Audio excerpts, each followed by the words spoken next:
Good morning students. आज हम करेंगे short story second, how much land is a man need. ये story जो है वो लियो टॉल्स्टॉय ने लिखी है। कल भी हमने एक स्टोरी किया था, वो था आपका रस्किन बॉन्ड द्वारा लिखा गया the night train eight duly. आज जो है ये how much land does a man need. ये जो पर्टिकुलर स्टोरी जो है, ये स्टोरी के दो कैरेक्टर स्केच मेन है। एक तो पाहोम जो कि फार्मर होता है, और एक डेविल जो है, उसके ऊपर ये पूरी स्टोरी जो है बेस्ड है। और इसको बहुत कंसाइज तरीके से मैं आपको बता रहा हूँ, जिससे कि पूरी स्टोरी को समझ में आ जाए कि बेसिकली इसके अंदर है क्या। क्वेश्चन आंसर्स मैंने ऑलरेडी आपको डिलीवर कर रखे हैं, तो आपको इसको याद करने में भी दिक्कत नहीं आएगी once you go through with the entire thing. देखिए, the protagonist of the story is a peasant name Pahom. इस पूरे स्टोरी में जो प्रोटोगनिस्ट होता है, जो लीडिंग कैरेक्टर होता है स्टोरी का, वो पाहोम नाम का एक व्यक्ति होता है, जो पीजेंट होता है, फार्मर होता है। Who overhears his wife and sister in law argue, जो एक बार अपने वाइफ, अपने पत्नी और अपने सिस्टर इन लॉ यानी अपने साली की आर्ग्यूमेंट को, उनके दोनों के बीच की बहस को जो है वो सुनता है। Over the merit of town and peasant farm life, वो दोनों के दोनों बहस कर रहे होते हैं टाउन लाइफ यानी शहर की जिंदगी में और पीजेंट फार्मर की लाइफ के बीच में। वो कंपैरिजन जो है वो कर रहे होते हैं। ही थिंक्स टू हिमसेल्फ, वो खुद सोचता है। कौन? पाहोम खुद सोचता है, if I plenty of land, अगर मेरे बहुत ज़्यादा ज़मीन होती, I should not fear the devil himself, तो मैं किसी डेविल से यानी मैं किसी शैतान से भी नहीं डरता। Unbeknownst to him, शैतान is present sitting behind the stove and listening. ये पाहोम नहीं जानता था, he was unknowing दैट शैतान is present and sitting behind the stove, कि जो शैतान, जो डेविल होता है, वो स्टोव के पास यानी कि जो चूल्हा जो होता है उसके पीछे जो है बैठा हुआ होता है और सारी बातें उनकी सुन रहा होता है। शैतान एब्रप्टली एक्सेप्ट्स हिज चैलेंज, जब शैतान पाहोम के मन की बात सारी सुनता है कि पैसा होता तो वो शैतान से भी नहीं डरता, तो शैतान जो है उसके चैलेंज को एक्सेप्ट कर लेता है। And also tell that he would give Pahom more and more land, और वो ये डिसाइड करता है कि वो पाहोम को ज़्यादा से ज़्यादा ज़मीन देगा। And then snatch everything from him, और उसके बाद वो स्नैच सब कुछ छीन लेगा। पहले उसको बहुत कुछ देगा और लास्ट में सब कुछ से छीन लेगा। A short time later a landlady in the village decides to sell her state. एक थोड़े समय बाद पाहोम को पता लगता है कि एक लैंडलेडी होती है जो उसके विलेज की अपनी ज़मीन को बेच रही होती है।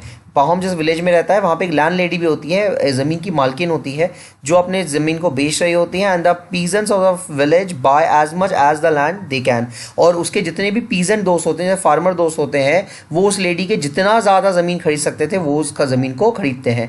पाहोम himself purchase some land, Pahom खुद भी उसमें कुछ ज़मीन खरीदता है। By working on the extra land is able to repay his debits, और जो ज़मीन वो खरीदता है उसके ऊपर बहुत ज़्यादा मेहनत करके वो कहीं ना कहीं अपने डेबिट्स का मतलब होता है अपने उधार को, जो उधार वो लेता है ज़मीन खरीदते वक्त, उसको वो चुका देता है। And live more comfortable life, और अपने लाइफ को बहुत कंफर्टेबल यानी आराम से वो चलाता है। However, पाहोम then becomes very possessive to of his land. पर धीरे धीरे करके पाहोम जो है वो अपने लैंड के प्रति बहुत पोजेसिव, बहुत ज़्यादा चिंतित रहता है, या बहुत ज़्यादा उससे अटैच हो जाता है। And this cause arguments with the neighbour, और यही कारण होता है कि पाहोम के आए दिन आर्ग्यूमेंट्स यानी कि बहस जो होता है वो अपने नेबर्स के साथ, अपने आसपास के या अपने पड़ोस के साथ होता रहता है। Threatens to burn the building begins to be uttered, और उसके जितने भी नेबर्स होते हैं वो पाहोम से खफा हो जाते हैं, और थ्रेटन्स यानी उसको धमकी देते हैं कि वो उसके घर को जला देंगे। Building begin to be uttered यानी उसके पूरे के पूरे बिल्डिंग को, उसके घर को जला देंगे। Later he moves to the larger area of land to other commune, पर बाद में जो पाहोम होता है वो एक बड़े से ज़मीन पे शिफ्ट हो जाता है, यानी कहाँ पे, वोल्गा शिफ्ट हो जाता है। Here he can grow even more crops and amass of small fortune, यहाँ पे वो ज़्यादा से ज़्यादा क्रॉप्स उगा सकता है। amass of small fortune, थोड़े से पैसों में ही वो बहुत ज़्यादा उसमें क्रॉप्स जो है वो उगा सकता है। But he has to grow the crops in a rented land, पर उसके पास ज़मीन पर्याप्त नहीं होती है, तो उसको अधिकतर ज़मीन जो है, अधिकतर क्रॉप जो है वो रेंटेड लैंड यानी कि उधार की ज़मीन पे ही बोने होते हैं, या वो जितना इरिगेशन करता है उधार की ज़मीन पे ही करता है। विच इरिटेट्स हिम, और यही चीज़ दूसरों की ज़मीन पे काम करना उसको इरिटेट, उसको बहुत ज़्यादा झुंझलाहट देती है, उसको पसंद नहीं आता है। Finally after buying and selling a lot of fertile and good land, अपने जीवन में या अपने पूरे जीवन काल में जो पाहोम होता है वो बहुत ज़मीनें खरीदता है, बहुत सारी ज़मीनें वो बेचता भी है। और he is introduce to the Bashkir, और तभी क्या होता है, ये सब करते करते एक बार ऐसा समय आता है जबकि उसकी मुलाकात किससे होती है, बख्शरी से होती है। बख्शरी भी एक कबीला होता है जहाँ पे वो लास्ट में जाता है। and is told that they are simple minded people who own a huge amount of land. उसको पाहम को ये कहा जाता है कि they are simple minded people, कि जो बख्शरी हैं वो लोग simple minded people है, बिल्कुल साधारण तरीके इंसान है, and a huge amount of land, उनके पास बहुत ज़्यादा ज़मीन है. पाहम goes to them to buy as much as their land for a low price. पाहम जो है जब ये बात सुनता है तो पाहम उनके पास पहुंच जाता है to buy as much as land for his low price, कि वो जितने सस्ते में उसको जितनी ज़मीन दे सकते हैं वो दे दे. एंड ही नेगोशिएट, और वो इस चीज़ को लेकर उससे मोल भाव भी करता है. किससे? बख्शरी के लोगों से पाहम मोल भाव भी करता है. देयर ऑफर इज अनयूजुअल, उनका ऑफर बहुत अनयूजुअल या अनोखा होता है.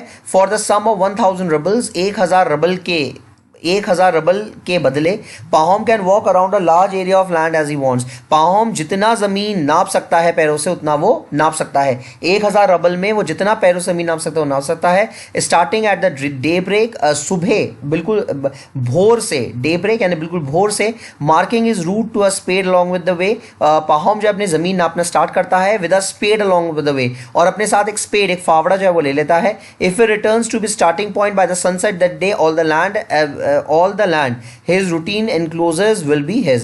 वो बख्शरी के लोग ये कहते हैं, बख्शरी चीफ उसे कहता है कि तुम एक दिन में जितनी ज़मीन नाप लोगे, अगर तुम उस ज़मीन में वापस आ जाते हो तो तुम सारी ज़मीन जो है वो तुम्हारी होगी. But if does not reach, पर अगर वो नहीं पहुंच पाता अपने स्टार्टिंग पॉइंट पे जहाँ से ज़मीन क्या करना स्टार्ट किया, नापना स्टार्ट किया है, ही विल लूज हज मनी. तो वो सारी की सारी जो पैसा जो उसको दे रहा है वो उसका खत्म हो जाएगा. एंड रिसीव नो लैंड, उसको कोई ज़मीन भी नहीं मिलेगी. ही वॉज डिलाइटेड, पाहम ये सुनकर बहुत आभारी, बहुत अच्छा महसूस करता है. As a believe that he can go a great over of distance, क्योंकि वो जानता है, क्योंकि वो यंग होता है पाहम, बहुत बुढ़ा नहीं होता है, इसीलिए वो सोचता है कि बहुत ज़्यादा ज़मीन में आराम से पैरों से नाप लूंगा. And has chanced upon the bargain of a life time, और उसके पास अब वो समय होता है जब वो अपने लाइफ टाइम या अपने पूरे जीवन काल में जितनी ज़मीन चाहे उतनी वो ले सकता था. That night Pahom experience a surreal dream, तभी पाहम को एक रात यानी कि ज़मीन नापने से पहले वाली रात में उसको एक सपना जो है वो आता है, in which he sees himself lying dead at the feet of devil, जहाँ पे वो देखता है कि वो मरा पड़ा हुआ है डेविल के पैरों में. By the feet of the devil, क्यों मरा पड़ा है डेविल के पैरों में. हु इज लाफिंग, जो हंस रहा होता है. ही सेज out as late as possible, marking out the land until just before the sunset. इसी तरह से पाहम जो होता है जब ज़मीन नापना स्टार्ट करता है तो वो ज़मीन को सनसेट, सूर्य उदय होने से पहले पहले वो नाप लेता है. टूवर्ड्स द एंड, और लास्ट में ही रियलाइजेज, वो ये रियलाइज करता है that he is far from starting point, कि वो अपने स्टार्टिंग पॉइंट से बहुत दूर होता है. Runs back as fast as he can, और वो दोबारा भागता है अपने स्टार्टिंग पॉइंट में पहुंचने के लिए. To the waiting Bashkirs he finally arrives the starting point. Last में भागते भागते और बहुत मेहनत के साथ, मशक्कत के साथ वो अपने स्टार्टिंग पॉइंट में पहुंच जाता है. जस्ट द सनसेट, तभी सूरज डूब जाता है. The Bashkir cheered him good fortune, Bashkir उसको बहुत मुबारकबाद देते हैं कि जो ज़मीन तुमने खरीदी वो सब कुछ तुम्हारा है.